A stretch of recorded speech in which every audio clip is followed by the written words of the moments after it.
Hello, and welcome back to another edition, the first of 2022, of your weekly Wednesday 5 Minutes for You.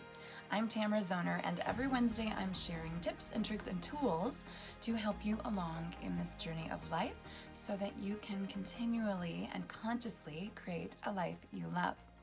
Today I want to share with you something from Brene Brown's Rising Strong book, where she talks about the 7 elements of trust. And I'm going to briefly mention to you the 7 elements, and then I want to spend a little bit of time on one of them in particular, which is the tool that I will invite you to practice this week. So her 7 elements of trust, and if you don't know who Brene Brown is, I encourage you to look her up because she's amazing. Her books are incredible, and she's been studying and researching shame for decades. It's groundbreaking work, and her books will change your life.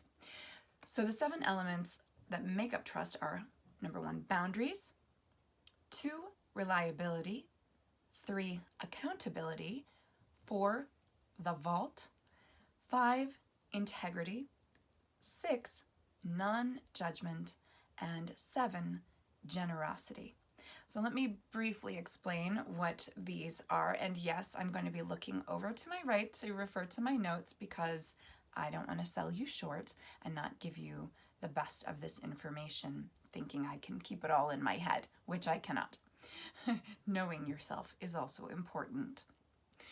Okay, so boundaries. You respect my boundaries, and when you're not sure what those look like, you ask, and vice versa, right? I respect your boundaries, and when I'm not clear on what they are, I ask you. And remember, previously I talked about how to say no lovingly. When we say no to others, we say yes to ourselves. This is so important in this journey, but being willing to both say no and accept no is part of boundaries. Reliability means that you will do what you say you're going to do again and again. This is how we earn trust for ourselves and for others. We do what we say we're going to do. Accountability. Here's that number 1 key of happiness: taking responsibility for your happiness, for your life, for your actions. So if you make a mistake, you own it. Right? If I make a mistake, if I mess up, I'm willing to admit it, to own it, and to make amends. If we don't have accountability, we don't have trust. The next piece is the vault, and this one is huge, especially in relationships where trust is really important. So the vault means that you are trustworthy. People can share their valuables with you, and you will keep it in the vault.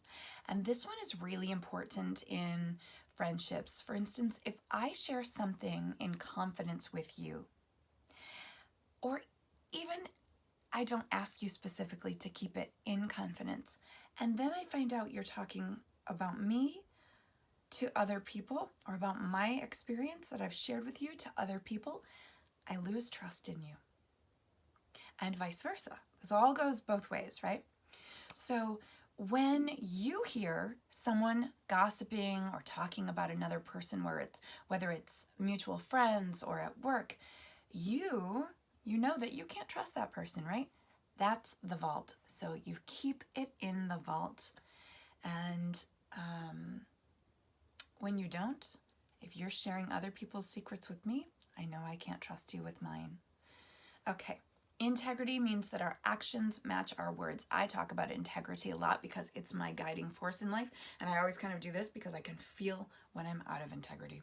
And you likely can too. When our words don't match our deeds, we're out of integrity, and when they do, we're in it, and that feels like a good place to be. Non-judgment is refraining from judging ourselves or others, and in that, I can ask you for what I need, and you can ask me for what you need without judgment. We can also talk about how we feel without the fear of judgment. So this is important, and this leads to this next one, which is generosity. This is the final one. And yes, we're going over 5 minutes here, but when you practice this, maybe bring awareness to it just for 5 minutes a day for the next week or so. Generosity means that you are attempting to extend the most generous interpretation possible to the intentions, words, and actions of others. To put it simply, assume the best in others. So this week, your tool to practice for at least 5 minutes a day is to notice when you are making judgments, harsh judgments, negative judgments, and perhaps retract them. Like, I notice people do this significantly, myself included, when we're driving, right? We may judge that other driver for being a bad driver or for being stupid or whatever other words might come to mind when you're criticizing other people's driving. And one thing I like to do is to assume the best, so extend that generosity, and often I'll think to myself, oh, maybe they have a fish or a fish tank in the car, and so they have to be driving extra carefully. Maybe they have a new baby in the car. Maybe they have a dog who's sliding around their kennel, and so they want to take that extra bit of care to keep whatever they're carting around safe. So this is that idea of assuming the best of others in their words, deeds, and actions, in their intentions. We never know what someone else is going through, and we want others to assume the best in us, don't we? We do. And so I invite you to practice this tool of generosity, of assuming the best in everyone around you. Just practice. It might not always feel like this is something you can do, but the whole point is simply practicing and bringing more awareness to the thoughts that you're thinking and how they cause you to respond in your life. I would love to hear what you think about this in the comments below, and I would appreciate a like and a share. Help me build this community so that we can together create a kinder, more loving, and compassionate world.